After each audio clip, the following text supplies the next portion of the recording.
Hello, hello, j'espère que tu vas bien. On se retrouve pour une nouvelle vidéo. Alors moi, c'est Bintou. Ici, je partage avec toi les prises de conscience que j'ai eues suite à mon cheminement vers l'acceptation de toutes les parts de ma personnalité. On continue la série sur la voie ancestrale qui est un oracle de 44 cartes. Consiste à tirer une carte et vous donner mon point de vue, le message que j'ai à partager avec vous. Il y a une affirmation et une question auxquelles j'essaie de répondre. Aujourd'hui, la carte que j'ai tirée est le sacrifice inconscient. Tu as porté plus que ton propre fardeau. Il est temps de rendre ce qui ne t'appartient pas. L'affirmation: je rends à la terre les fardeaux qui ne sont pas miens. La question: de quoi ai-je hérité que je ne veux plus porter? Alors, c'est une très bonne question. Le sacrifice inconscient. Il faut savoir que je n'avais pas conscience que j'étais en mode sacrificiel. C'est en faisant justement des introspections, que je me suis rendu compte que j'avais des comportements qui m'avaient été transmis ou des peurs que j'avais accumulées de l'âge de 0 à 7 ans. Il faut savoir que le cerveau construit sa réalité basée sur notre vie de 0 à 7 ans. On a aussi notre environnement, notre entourage qui influe sur cette réalité. Notre lignée, nos ancêtres ont un impact aussi sur la réalité qu'on va se créer de 0 à 7 ans. Et enfin, notre ego qui joue et influe sur notre réalité que l'on s'est créée de 0 à 7 ans. À partir de la réalité que l'on s'est créée, on va avoir des comportements, des croyances et notre ego va beaucoup influer sur tout ça. On va avoir des peurs, des angoisses et pour justement éviter la peur, on va avoir 3 types de comportements.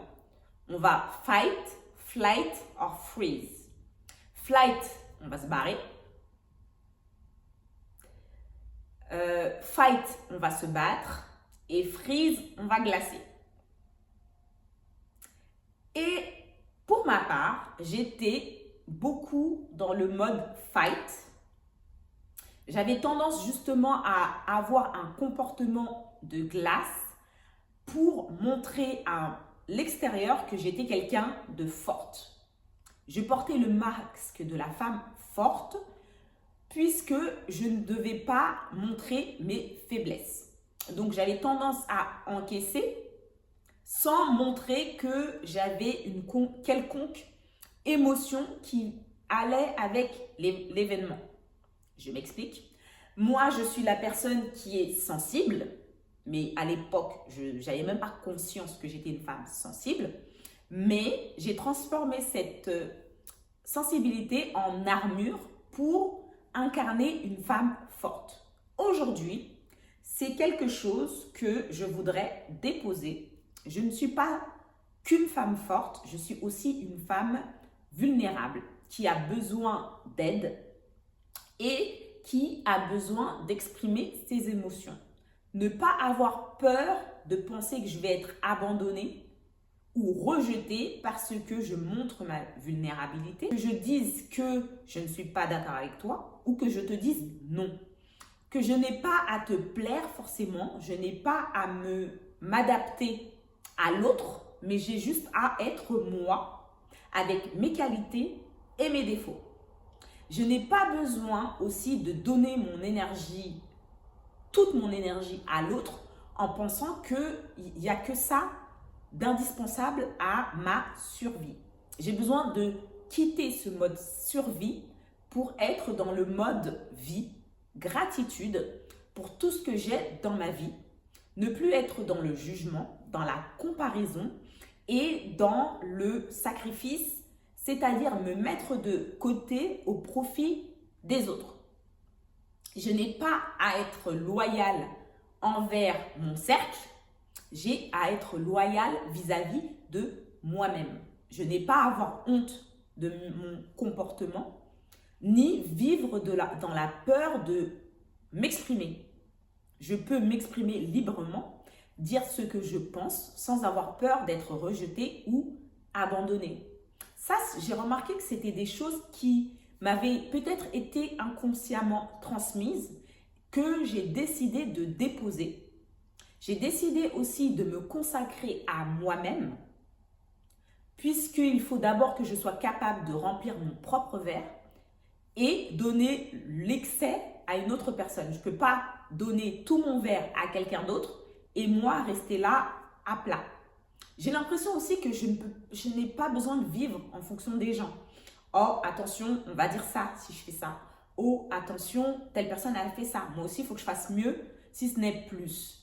Oh là là, attention, si tu fais tel comportement, qu'est-ce que les gens vont penser de moi? La honte aussi, c'est quelque chose qui est très, très vicieux, puisque par peur d'avoir honte, tu peux être amené à avoir des comportements néfastes. Tout ça pour pas qu'on ait à dire quelque chose de ta part. Les gens vont parler et alors?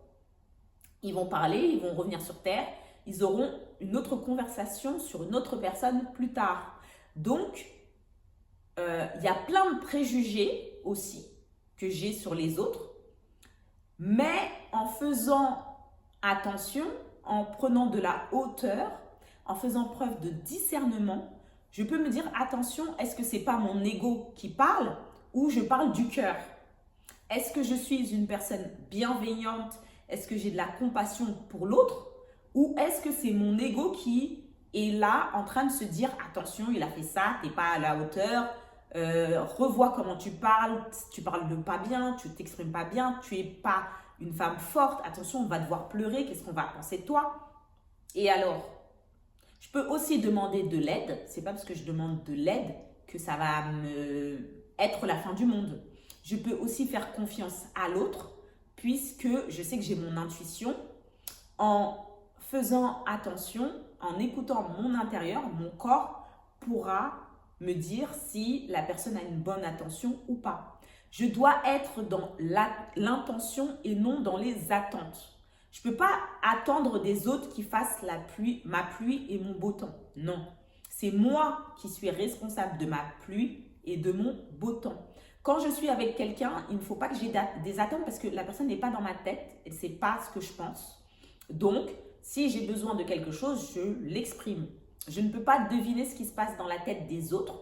Je n'ai pas à modifier mon comportement. J'ai juste à être là, ici et maintenant, et être dans l'écoute bienveillante. Je ne dois pas anticiper ce que je vais dire pour plaire à l'autre. Non, j'ai juste à être là, écouter. Le silence, c'est quelque chose de positif.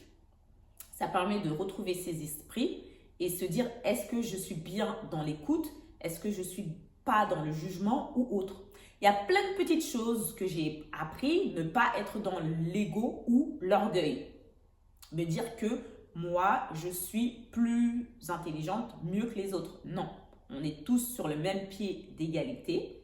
Et plus on est dans des bonnes attentions, plus on se montre respectueux vis-à-vis de l'autre et plus on recevra des bénédictions de la part de Dieu. Il faut que je sois dans la lumière et non dans l'ombre. L'ombre n'est pas forcément négative, mais il est là pour être déconstruit et être équilibré. À partir du moment où je suis équilibrée, je peux être plus présente dans mon corps, dans mon esprit et dans mon âme.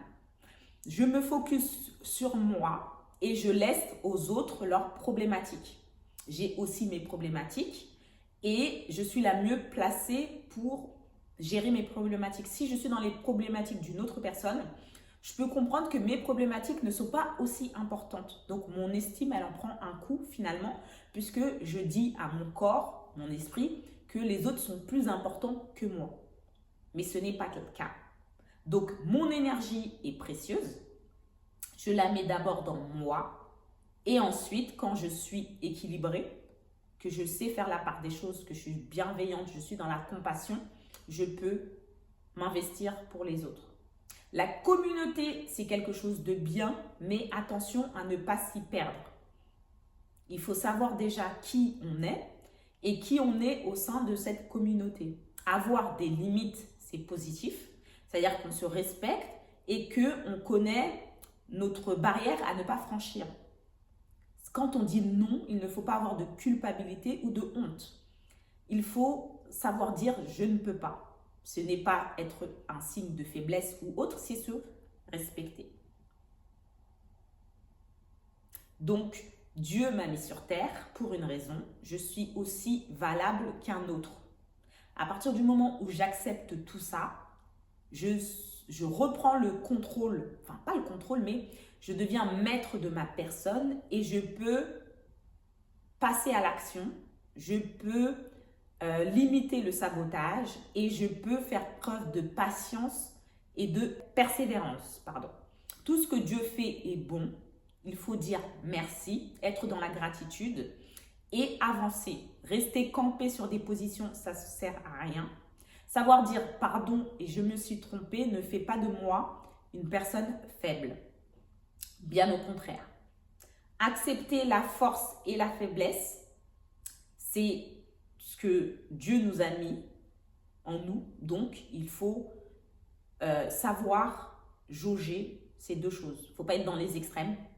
Toujours essayer d'avoir un semblant d'équilibre. Voilà le partage que je voulais faire aujourd'hui et vous comprendrez qu'il y a plein de choses qui m'ont potentiellement été léguées dont je n'avais pas conscience et que je dépose ici dans ce cercle pour que mes ancêtres récupèrent ce qui est à eux, je leur laisse ce qui est à eux et je garde ce qui est à moi.